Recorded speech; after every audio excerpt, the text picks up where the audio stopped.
Hello and welcome to the Shamrock Foods Kitchen Conversations, where we talk to Shamrock partners and industry professionals about how they approach the hospitality business, stay on top of trends, and manage a successful business. I'm your host, Jeff Piven, Business Solutions Consultant with Shamrock Foods here in Arizona. And today I'm joined with one of my mentors, a really great guy, by the name of Jim Hargrove. He is an enterprise business consultant with Shamrock Foods, operating out of Denver, Colorado. So good afternoon, Jim. Thank you for joining us today. Good afternoon. Thanks for having me. Of course. And to the audience out there, we invite you to participate in our conversation by commenting down below. And any of the comments that we're not able to get to, I make sure that by the end of the day that I make sure and get to them and we can see them live. It's actually really cool. So if you've got something to ask in general, something of Jim or something of myself, we're more than happy to have that discussion here. So don't hesitate to jump in. With that, let's jump into it. So Mr. Hargrove, thanks for joining us again. Tell our viewers a little bit about where you came from, how you got into this business, and what your role is now. My story is probably very similar to a lot. I got into this business as a career by accident. I sort of backed into it looking for I was tired of mowing lawns and raking leaves when I was in high school. My siblings had worked at restaurants, so I started banging on the doors of restaurants, ended up at a coffee shop washing dishes and cleaning toilets at 5:30 in the morning, and somehow that turned into a 35-year career in the business of operations and multi-unit manager and president of a small restaurant company. And it kind of happened by accident, but I think that's a pretty common story. And what I'm doing now is I transitioned away from after 35 years in day-to-day operations about 3 years ago, and moved into the consulting side. I always thought I would do that. I like to coach. I like to teach.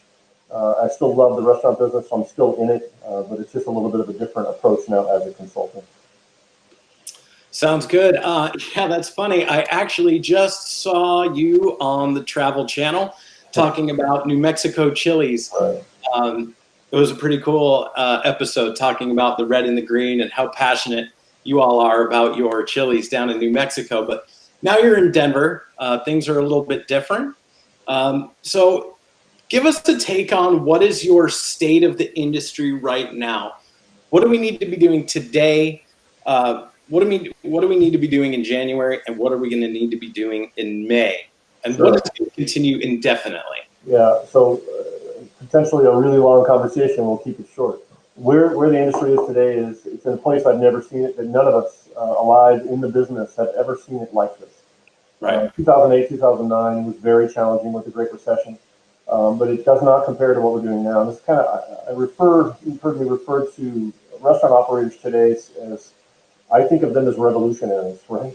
If you're watching this and you're running a restaurant today or working in a restaurant today, it's somewhat revolutionary and somewhat miraculous. I see inspirational miracles every day dealing with operations during this pandemic.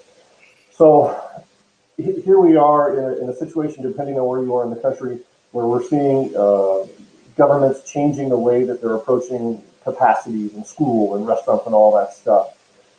So depending on where you are, that could be different from one to another. But we're back into where it kind of feels like March and April again. There is a little glimmer of hope on the horizon now because we're hearing this great news about vaccines. But we've got a little ways to go. So we really need to focus on getting from here where we are today, where in some areas it's getting a little bit worse in terms of capacity. And maybe you're losing your outdoor dining because of the weather or what have you. But we've got to continue to think about how am I going to get through to January? How am I going to get through to May when 50% of the nation are going to be inoculated? So The things that we did in March and April are just as important now, if not more so, in order for us to get there. What I've seen by and large in the restaurant business is that most restaurant operators have now figured out how to tighten up their enterprise, their restaurant. They're running leaner than they ever have. So we've all learned these new disciplines because we were forced to. So by and large, bottom line is pretty good. The percentage, we're just not doing the sales that we want to be doing. So we have to really think about driving those top line sales to get us through the winter and into the spring. Right. And we can talk about that a little bit more detail.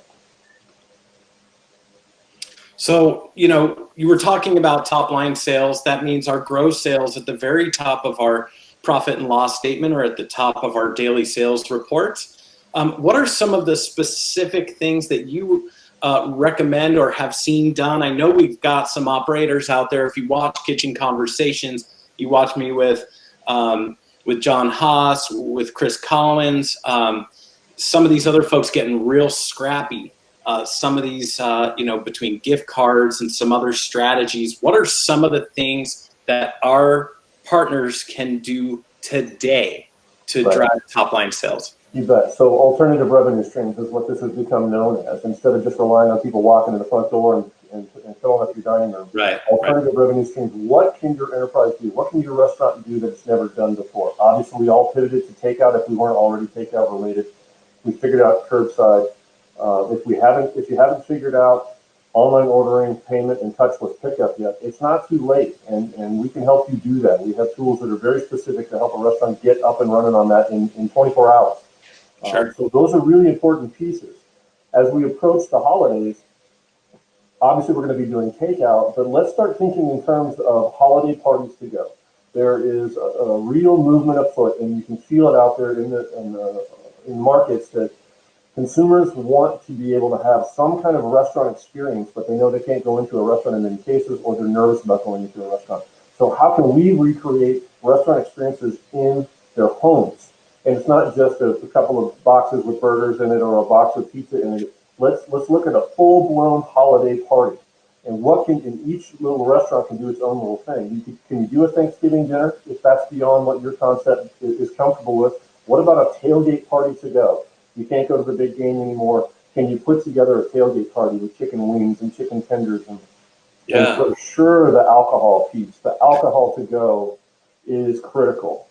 In cocktail form, and what I'm recommending a lot more now and seeing a lot more is cocktail parties to go. So if you're a breakfast, lunch, brunch place, why not a mimosa basket to go with 2 bottles of sparkling wine, OJ, cranberry juice, grapefruit juice, Bloody Mary to go with your signature Bloody Mary mix, a full bottle of vodka, $75 or $100 that we can get for this. So we need to really start thinking in terms of alternative revenue streams and how we can drive that top line, not just focused on the bottom line. Right, because top line is everything, and without that, there's no bottom line to speak of. And I love what you're saying there. I know personally there's a craving for a proper cocktail beyond what we have in our kitchens. Yeah. So packing what your restaurant brand does best and sending it home, I think, is a great alternative revenue source, as well as, in my opinion, gift cards around the holidays are big. I know that, some folks just want to buy the gift cards just to help the restaurants out. So if you have an ability to do gift cards or even want to just hand make those, post a comment if you need some assistance. We're happy to reach out and help you with that. So as we're broadening these alternative revenue sources, what should we keep in mind with respect to the overall menu? Because sometimes it's like, okay, should we do Thanksgiving stuff? Should we do some stuff for the upcoming end of the year holidays? Is there tailgate? But you don't want to spread out and get too many products out there. Can you discuss some of the strategy with respect to overall menu? Absolutely. So a lot of this going on. We've seen it all through the summer, and I describe it as do fewer things and do them better. If it enables you to execute your food better by going from a big 100-item menu down to 60, and stay at your core and have more items that are working harder for you, so you don't have these one-off referred to on the Food Network as a unitasker. This is not the time to have some esoteric unitasker ingredient. Are there ways that we can look at our product mix and see what we're moving the most of, find those ingredients, get them all incorporated, and if you've got items that, if you're running, like a dog, if it's a 40% food cost item and you only sell 4 a week, now is the time to really look at that item, and even if it's a brand ambassador, maybe that item needs to go away until we get back to the point where consumer confidence returns and people can start coming back into the dining rooms. And to your point, holiday party to go, if you're going to do something like that, it does need to stay within your brand voice and what you're good at and what you're already buying. Right. So you were talking about, going from, as an operator, okay, my menu is 100 items or my menu is 80 items. What do you see as kind of that sweet spot? I know working as a consultant myself in a bit of a different capacity, we've seen the menus get smaller and tighter even before March of this year. So what's the trend and what's kind of that sweet spot that you think folks should be shooting for? Interesting you bring it up because we were looking at that very closely prior to the pandemic even starting. And depending on the brand, depending on the concept, the magic number became between 35 and 45 selections, 35 and 45 choices on a menu. And that includes appetizers, salads, all those types of things. We, as a society, have a pretty short attention span, and it's getting shorter all the time. And people are getting more and more specialized all the time. And the way that people are thinking in terms of food and menus is a little bit different too. And some people, they open up 3 pages of menu and there's hundreds of items and hundreds of choices. They can be a little overwhelmed by that. Right. And so they have a tendency to just to point to the first thing in the upper left-hand quadrant. So doing fewer things and doing them better and doing them over and over. And we knew this before the pandemic and especially now. And if you're on a limited staff in your kitchen, depending on what your situation is, that muscle memory from that guy on saute is more important now than ever. He used to make 12 items, and he was pretty good at 12 items. Now he makes 4 items, and he's really good at those 4 items. So it really does make a difference in terms of quality and labor control as well. Yeah, that's a good point that you bring up. Also wanted to touch on, a lot of partners of restaurants across the Western United States, even probably across the entire United States, are going to those little QR codes that you scan with your phone. And then if you happen to have a large menu, now instead of the customer looking at your, multi-paged menu or 11 by 17, they're having to look at it on their little screen, which, makes it harder to read, makes it kind of harder to understand where they should go. So the fewer choices that they have, I think the better result you're going to get on the other end of things from a profitability, from a velocity standpoint, and then you can choose to prep items less or streamline your kitchen in order to create efficiencies. So good stuff, Jim. I'm going to take a quick moment just to say, if you're just joining us, folks out there in TV land, welcome to our broadcast of Kitchen Conversations. I'm here with Mr. Jim Hargrove, Enterprise Business Consultant with Shamrock Foods. If you have a question for us, please feel free to type in the comment box below. We can actually see them coming up. It's a cool little piece of technology. And Jim and I will be in the comments later, making sure that we address all of your concerns, questions, and comments. Thanks for being here. So Jim, now that we're having to pivot again with this second wave or second kind of affect of our government on our restaurant businesses, what guidance do you have for modifying restaurant hours of operation? This is a big question, I think. And how can that be a benefit to the cost structure? Consumers are getting used to seeing modified hours now during the pandemic, and it's going to happen even more now, I think. And I have no problem with it. Consumers have no problem with it. We don't need to be afraid of that, as long as we market it really well and really thoroughly and get the right talking points into the mouths of whoever answers the phone or who's responding to email. And a good example is one of my favorite restaurants just right down the street. In March and April, they used to be open pre-pandemic, 11 a.m. to 10 p.m., 7 days a week. Pretty common story in our industry for a full-service restaurant. They went to only being open Tuesday through Saturday. They opened at noon and they closed at 8. So, and it worked for them. So now you're down to one shift. You don't have to have part-time employees, as many full-time employees. So everything just became more streamlined. And the folks in my neighborhood that use that restaurant, everybody just shrugged. It's like, yeah, it is what it is. I'm glad they're still open and I can go in. So consider what you might be able to do for your enterprise. And I would start with pulling up a sales report and look at a sales report and when do you do sales? I think we're going to find that the 11 to 12 hours is pretty soft. We're just sort of easing into the shift. So maybe if we do open at noon, folks are willing to come in a little bit later. and so you're not really going to lose any sales. And then after 8 o'clock, oftentimes what we see pre-pandemic is, you're pulling people off the line to start the pre-break and start the clean. Why not just stop at 8 when you're still doing some decent volume? If you're a breakfast lunch place, you might have to look at it differently. But I think between now and getting through, depending on the limitations of your dining room, depending on your labor situation, all these things have to be strategically thought through. But as I said at the beginning of this comment, consumers are comfortable and understanding of these modified hours, given what's going on with the pandemic. Awesome. Well, that's great that, we're getting a little bit of leeway as we kind of find our way through the end of this. And it's important to call out paying attention to Google My Business and Yelp and our hours that are posted, and also our channels that are posted on Yelp. I know that those two alone are some of the biggest ways that our customers find our restaurant partners. So making sure that those postings are correct. And if you are open for takeout, that is check mark. If you are open for delivery, that's check mark. And even a call to action right there on the Google My Business for your online ordering would be really, really cool. If you have any questions about that out there, post something here in the comments and we can get back with you.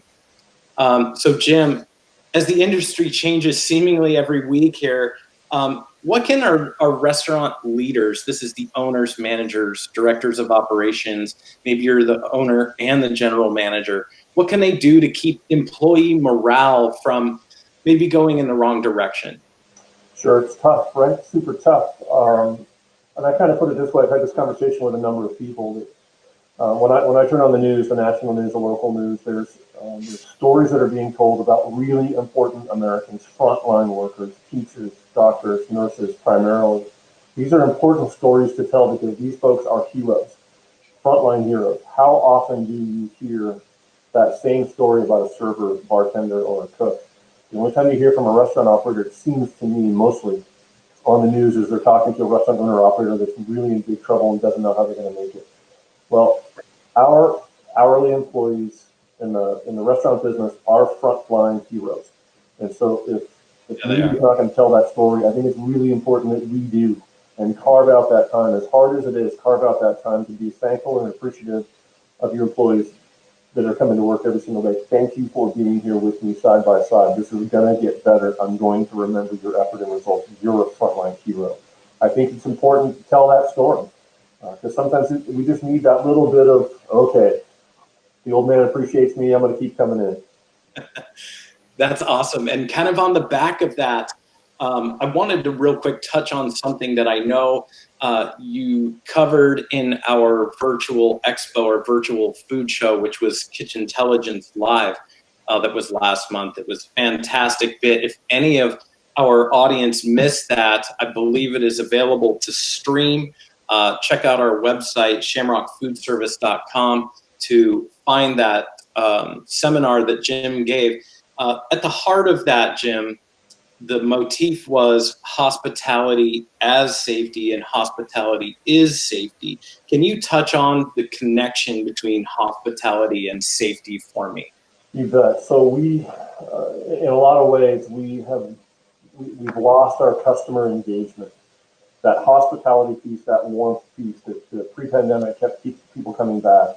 And it's understandable why that is. It's hard to engage with another human being. You've got a mask on, and you have to be 6 feet away. All those things that we're having to go through, and we're spending a lot more time cleaning and sanitizing than we used to. So it's a reminder that sanitation and safety have to be integrated now with hospitality. It used to be that sanitation and safety lived in the background for a consumer in a restaurant. You didn't think about it much. It was just sort of there quietly, invisibly protecting you, but you didn't think about it. You were there for the service and the hospitality. But now, and going forward, even post-pandemic, the two are going to be combined for a long time. So we have to start thinking about safety and sanitation as a warm blanket and not a hammer, right? It needs to be part of food, service, and atmosphere. In other words, it needs to be part of hospitality. So how do we do those things? And if you watch that seminar, there's a little bit, I could get into more specifics about how your hospitality can also be clean and sterile. And that's the way it's going to be for the next several months. It's going to be really a consumer expectation for years to come, because this really did freak a lot of people out, and they're going to want to see that. If they see Right. that in your restaurant, but they still feel engagement, they'll come in. Right. I agree with you. Just a little bit of a teaser. We have Jim on that Kitchen Intelligence live stream. And we also have one of our colleagues, Mr. Bo Bryant, talking about menu construct, and which is kind of a fancy way to how do we design our menu and keep in mind not only just prep, but hours, availability of labor, our stations, all of these different things. There's two really great seminars that came out of Kitchen Intelligence Live. I encourage you all out there to seek those out and watch them. So I've got a question here from a Mr. Jordan Coetz. Jordan asks, how can you add a little hospitality curbside and takeout? Because that can be a little transactional, right? It can be, and so what we've seen done is kind of some fun stuff. When you pull into one of the designated parking spots and there's a sign in front of it, we're all used to that now. We weren't used to that 8 months ago. I'm seeing people put, the employees, they'll have a whiteboard right there. It says, you're in spot number 3, call this number, we'll bring our food out. They're putting just fun, helpful, interesting messages to the customer. Maybe it's a funny picture. Maybe it's just an inspirational message. It's a way to thank you. And then I was picking up some chicken tenders, like everybody else, kind of during the pandemic, just picking up wings and chicken tenders. And 2 things happened. I called the number that I was supposed to call, and the person that answered had the biggest smile in her voice that I've heard in a long time. So that's a coaching, teaching moment that if I'm there, it's not transactional. Put a smile in your voice. She was very enthusiastic, Cool. and really just, it made a difference to me just sitting there in my truck waiting for my bag of food to come. And then when she came out, she also had a little packet of mints and Hershey's chocolate kisses, and said, "This is for our curbside customers only. Thank you so much for continuing to use us." Those are 3 just little things, but if you start thinking in terms of how it might work, it's really fun. If you want to go to the extreme, I saw a photo of a restaurant. They're having the people that are carrying the food out to the curbside in costumes. and handing the bag on a big long wooden pizza peel. So they're making a game out of it. So just give it some thought and get creative, but make sure you're still engaging. That's really cool. That kind of reminded me of Bobby McGee's and how all the servers would dress up in character and be in character. So have fun with it. And the idea that you had with the candies, I mean, it's not expensive. It doesn't cost you anything to smile. It doesn't cost you anything to just do that little bit extra. And that kind of stuff among a transactional kind of experience is really going to stick with the customer, increase frequency, and they're going to tell a friend. So good call, good pointers. Finally, I know, Jim, that you're into making yourself better a little bit every day. I know you study the business more than anyone else I know, and I study the business a lot, and I know you study it more than I do. Is there kind of parting wisdom or little kind of hack that you've picked up recently that you could share with our viewers out there as we kind of bring this episode to a close? Yeah, you bet. So because I'm not an individual store operator anymore. In my last gig, I was running 12 stores, but now I consult for over 100 restaurants, probably close to 200. So I have the opportunity to see and meet with a lot of chefs, GMs, and owners. And there's a real consistent feeling out there, especially if you're running one restaurant and putting out a lot of fires because of the pressure brought to bear because of the situations with the pandemic. Right. People feel like they're alone on an island, and this is only happening to them because they're caught within those 4 walls. You're not alone. It's happening to us all, and we're all fighting and striving to get through this. So don't feel like you're alone. What I do recommend to some folks that if I see that level of fatigue in their eyes and that frustration and the shoulders down, because it's been a long haul and we've got a little ways to go yet, but we're way more than halfway there now.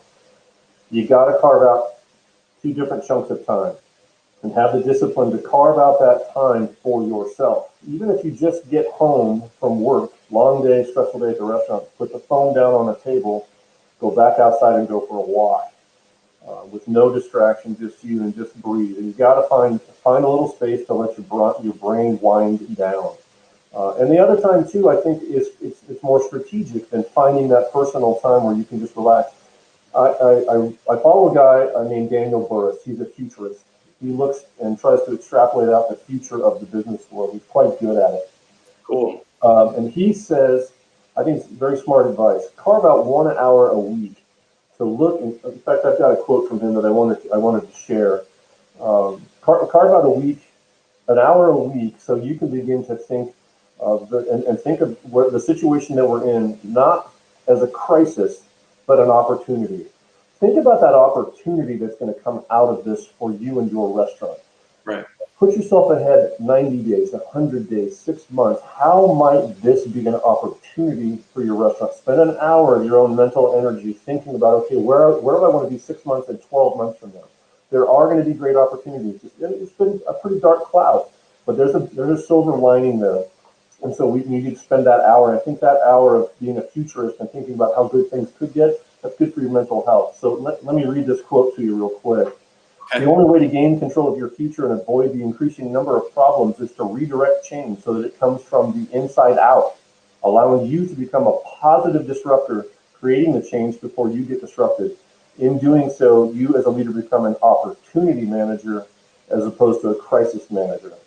I really like that opportunity manager. I know we're all in the crisis management mode from one day to the next, depending on who comes to work or if there's a supply chain problem or whatever, but be an opportunity manager for 1 hour a week. And I think it'll serve you as this pandemic begins to unfold when we get it behind us. That's great advice. I know for myself, we all get wound up in kind of what's in front of our face. And I think it's a breath of fresh air to hear a quote like that and take it a little bit further down on the horizon and look at what the opportunities are as opposed to some of our challenges. I would be remiss, a couple of restaurant guys here talking, to not ask you about food. So Jim, tell me about, we're kind of changing seasons. Tell me about a dish that you're really into right now. Let's see, this time of year, I start thinking about heavier dishes, warmer dishes, and a dish I've forgotten about for a long time, and it's now come back onto my radar, is lasagna. And somehow or another, that's working really well for me at home. And I'm following the food trends, and some of these a little bit heavier pasta dishes look like they might be on point a little bit for the winter. But I was spurred to go out and pick up some ingredients, and I made a lasagna at home. And I spent a lot of time in New Mexico, so a little bit of elk, a little bit of Italian sausage, and a lot of green chili makes a really nice lasagna. Man, that sounds amazing. Green chili lasagna. You're going to have to talk to John from Matucci's over in New Mexico and see if we can get that on the menu. Absolutely. Well, thanks again for joining us, Jim. I really appreciate your time and your wisdom. If you guys have any other questions, put them up here on the side and we can get back to you.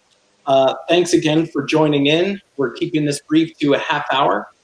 Thanks for joining Kitchen Conversations, brought to you by Shamrock Foods, and a special thank you to Mr. Jim Hargrove up in Denver. He's one of our enterprise business consultants. In Denver at this time of year, it's either sunny and hot or cold and snowy, so hopefully you get the previous, Jim. Yourself warm. Save me a piece of that elk and green chili lasagna. Keep the comments coming down in this below section, and we're happy to answer, even if days have gone by. Reach out to your local Shamrock Foods representative if you need any further assistance or want to contact one of us. You can also go on to shamrockfoodservice.com and look for our new 30-minute consulting sessions that are available to any Shamrock customer across our footprint, which is pretty much the entire Western United States. Thanks again, folks. We'll see you in about a month with our next Kitchen Conversations. Can't believe it's already Thanksgiving and going to be December. Thanks you all for joining in. Take care.